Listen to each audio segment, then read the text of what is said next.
My boyfriend said, "You're making me tired. Give me a break. Don't text or call." Then he walked away without looking back. I blamed myself until I saw pictures of him having dinner at a fancy restaurant with his ex-girlfriend on Instagram. I smirked and sent those pictures to her current husband. Hello everyone. Before we start today's story, I have a small request. Please subscribe and turn on the notification bell so you don't miss any new videos on our channel. Your support means a lot to us.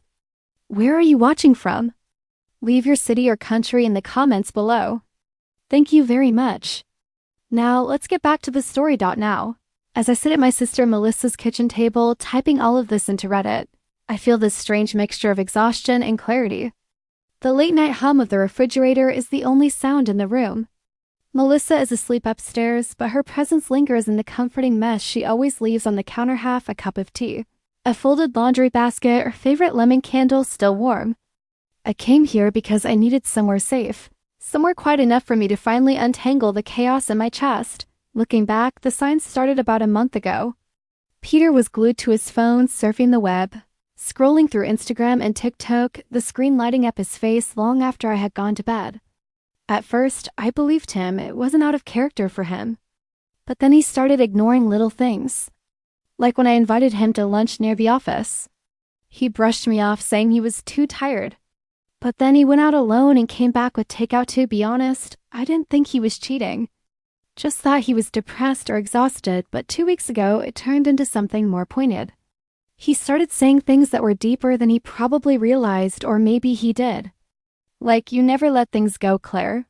Or, "I just want to relax." Can you not do that right now? They weren't shouted. They weren't dramatic. But they were cold, dismissive. They made me question myself in ways I hadn't questioned myself in years. I found myself thinking before speaking, shrinking small so I wouldn't trigger another sigh. Another eye roll, but what confused me the most was how. At night, he would still curl up behind me, slip an arm around my waist, kiss my shoulder and whisper good night like nothing was wrong. His warmth pressed against my back felt real. Yet the distance he carried during the day felt even more real. I didn't know which version of him to believe, and so I convinced myself that maybe I was overreacting. Maybe I really was too sensitive, too clingy, too demanding. Peter never said those words explicitly. But the way he spoke, the way he pulled away only to pull me close again, it created a fog I couldn't see through. But tonight, in Melissa's kitchen, the fog is beginning to lift out. This is where the truth starts. This is where I finally read it all out. I remember that night, everything falling apart with unsettling clarity. I'd gone out with my best friend Hannah that evening. We'd had dinner at a small Thai restaurant we loved, then wandered around town, talking about work, life, and everything else. Nothing dramatic, nothing heavy, just a quiet night with someone who made me feel at peace. I got home around 9, my keys jingling softly as I pushed open the door. The apartment was mostly dark except for the pale blue glow of Peter's phone screen. He sat on the sofa, his shoulders stiff, his face lit just enough for me to see his jaw tense. For a moment, I thought he hadn't even noticed me. Then he looked up abruptly. "We need to talk," he said. His voice was flat, heavy in a way that made my stomach clench. I knew that tone. Everyone knew that tone. It was never nice. I slowly set my bag down. "Okay, about what?" He ran his hand through his hair, breathing heavily. "I don't mean to be harsh, Claire, but I feel like you're draining me." The words hit me like a bucket of cold water. Drain him? Me? I stood there, frozen, unsure of how to respond. Before I could find the words, he continued, "I need a break. I need to remember what it was like to be free. Don't text me. Don't call me. Just give me space." Then he stood. It was only when he reached for the duffel bag by the door that I realized I was ready. Clothes, toiletries, a jacket neatly folded on top. It wasn't an impulse. It was intentional. "Peter, wait, we can at least talk about," but he didn't. He didn't look at me. He didn't stop. He didn't soften. He just walked out and slammed the door so hard the frame rattled. I stood there in the dark living room for a long time, my pulse pounding in my chest. Shock sounded small. My brain couldn't comprehend what had just happened, and my body moved because it had to. I showered. I ate a bowl of cereal even though I wasn't hungry. I called Melissa, my voice shaking. She didn't hesitate. "He's being childish," she said sharply, running away instead of talking like a grown-up. Her directness calmed me, if only a little. But the real shock came the next morning. I'd just woken up when Hannah called. "Hey, go check Peter's Instagram story right now." My heart skipped a beat as I opened the app. A hotel room appeared first luxurious, sleek, with a skyline view that was definitely not ours. Then a restaurant table set for two, steak, wine, dessert, candles. Then a boomerang, two hands raising glasses. One of them was wearing a thin gold bracelet with a tiny diamond. I knew that bracelet, Alyssa's bracelet, Peter's ex. Married now. He'd been out of my life for years. Or so I thought. More images appeared. A perfume bottle on the nightstand, the same brand Alyssa used. Then a soft, unmistakable laugh played in the background of a short video. I caught my breath. There is no misunderstanding about this. Nothing. I stared at the screen for a long moment, my finger hovering over the small icon in the corner. Then I tapped save. The photo slid into my gallery, its evidence preserved like a bruise you can't ignore. My hands trembled as I typed. "Is this the freedom you wanted?" I hit send before fear could stop me. And then nothing. Minutes turned into an hour. An hour turned into 3. Time stretched so slowly it felt cruel. I kept checking my phone, refreshing the chat, convincing myself I had missed a notification. I hadn't. By the 4th hour, my stomach felt tight and hollow. I sat on the couch, knees pulled close, staring at the door he had slammed the night before. The silence in the apartment felt louder than any argument we had ever had. It was nearly sunset when Peter finally replied. My phone lit up with a long gray bubble. Too long. The kind of message you send when you're not trying to communicate, but to dominate. I clicked it open. It said, basically, "Don't embarrass yourself. I told you I needed space. Deal with your jealousy. He's just seeing an old friend. I'm not an idiot. I know what's going on, and you know I know." My throat tightened. The words shouldn't have surprised me, but they still cut. I knew he was lying. I knew those photos were not innocent. I knew whose bracelet that was, whose perfume bottle sat on that hotel bedside table like a signature, but somehow his message burrowed under my skin anyway. What if I really had been too intense? What if needing reassurance made me a burden? What if I had pushed him away? I hated how quickly his words could make me question my own reality. Before the spiral pulled me deeper, I called Veronica. She picked up on the second ring. I didn't even get through a full sentence before she said, sharply, "Claire, no, stop. You are not crazy." Her voice was firm, grounding. I felt something in my chest loosen. "He's gaslighting you," she said. Classic deflection. He got caught and now he's scrambling. I closed my eyes, letting her words sink into the places Peter had cracked out as soon as we hung up. Sophia called too. She must have heard the tremor in my voice when she asked how I was. "Babe," she said, "that man is twisting things because he has something to hide. You don't imagine bracelets. You don't imagine perfume bottles. You don't imagine laughter." I swallowed hard. Hearing it from someone else made the truth sharper but also clearer. Sophia added softly, "You're not wrong. You're not overreacting. You saw what you saw."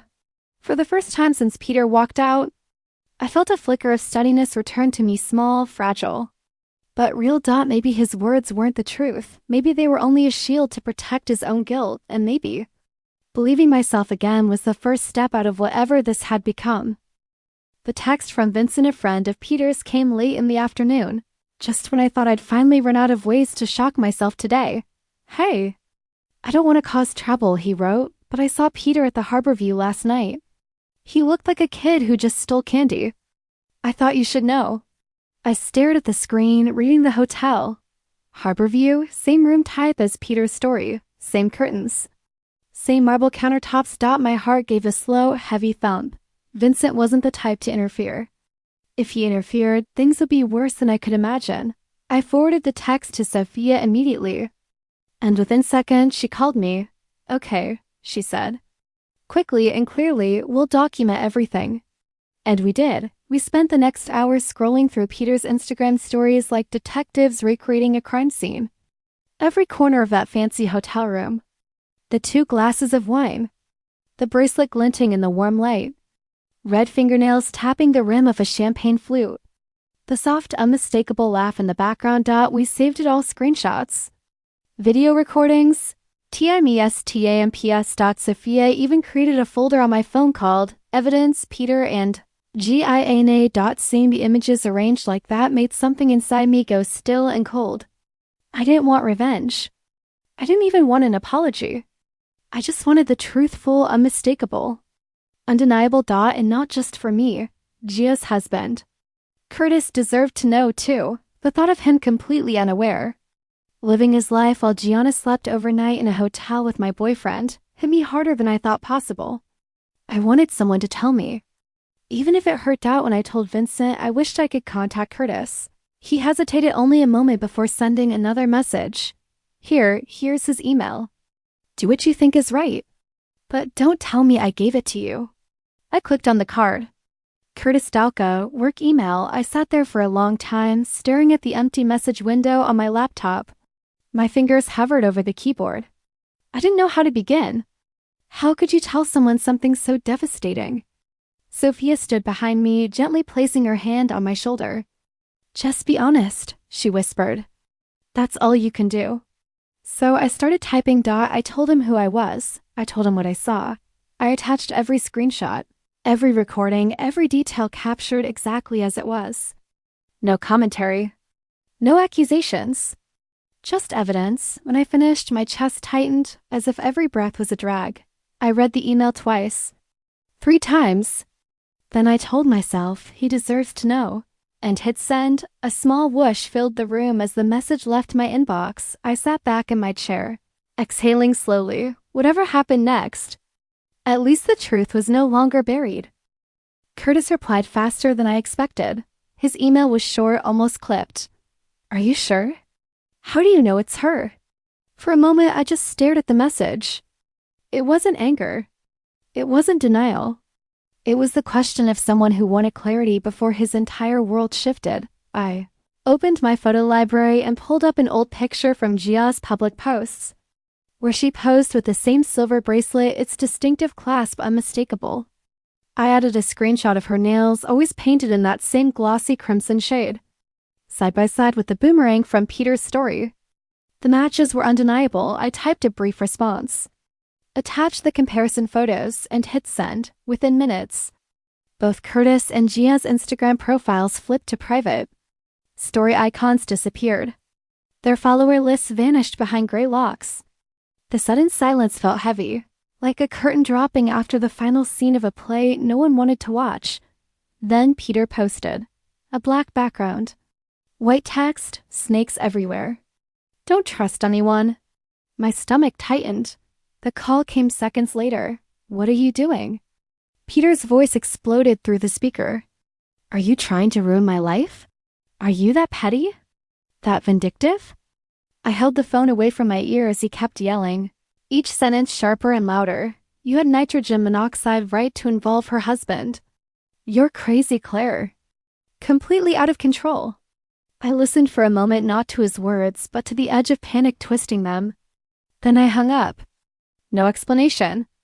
No defense. Just silence. A few minutes later, the doorbell rang repeatedly, hard. I walked to the front door and opened it to find Peter standing on the porch, hands buried in the pockets of his jacket, breathing hard. He looked frantic, not sorry, not confused, just caught. I didn't think things would go this far, he said.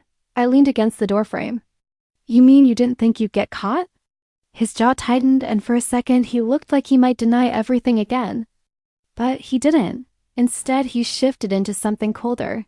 Gianna understands me, he said, voice low, in ways you never have. She listens. She gets how stressful things have been. I blinked slowly. The words didn't hurt the way he probably hoped they would. They just made everything clearer. Then go to her, I said. And leave me alone. Peter swallowed, looking like he wanted to argue, to twist things back into his favor the way he always did. But I didn't give him the chance. I stepped back and closed the door, the lock clicking into place with a clean, final sound. For the first time in days, the air around me felt still. The week that followed felt strangely muted, like the world had turned down its volume except for Peter. He was everywhere. Every morning, every night, every hour in between, my phone lit up with his name. At first, it was calls. Dozens of them. Then voicemails, his voice hoarse, thick with tears. Claire, please. I'm sorry. I messed up. I don't know what I was thinking. Sometimes he apologized. Sometimes he begged. Sometimes he rambled, words slurring at the edges as if he'd been drinking. The text came next.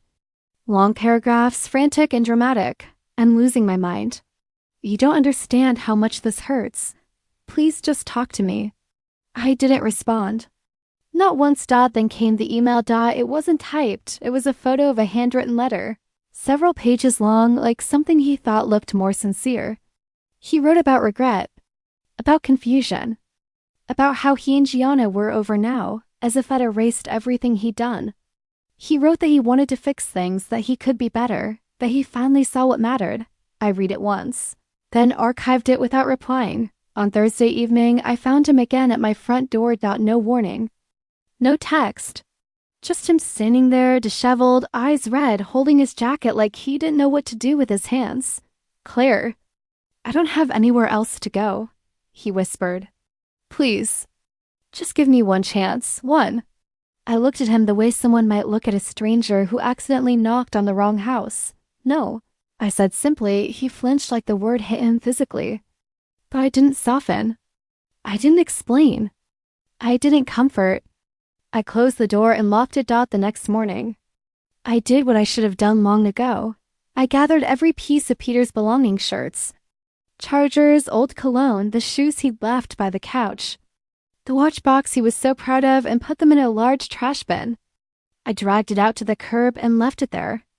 Not neatly beside the trash, directly in it. Then I called a locksmith. By afternoon, I had a brand new lock and a brand new sense of safety. Later that day, Vincent texted me, FYI, Peter's been a mess. Drinks too much. Blames everyone except himself. People are avoiding him. I stared at the message for a moment, then turned off my phone. That night, an email notification appeared. Curtis. Just one line. Thank you. I appreciate it. I exhaled slowly, feeling something inside me settle, something that had been shaking for weeks.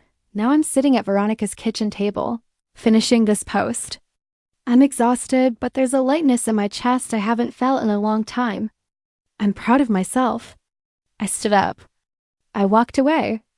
I refused to be broken apart by someone who never deserved the version of me he had. And if any woman ever sees a sad-looking guy named Peter sitting alone at a hotel bar, I hope she runs.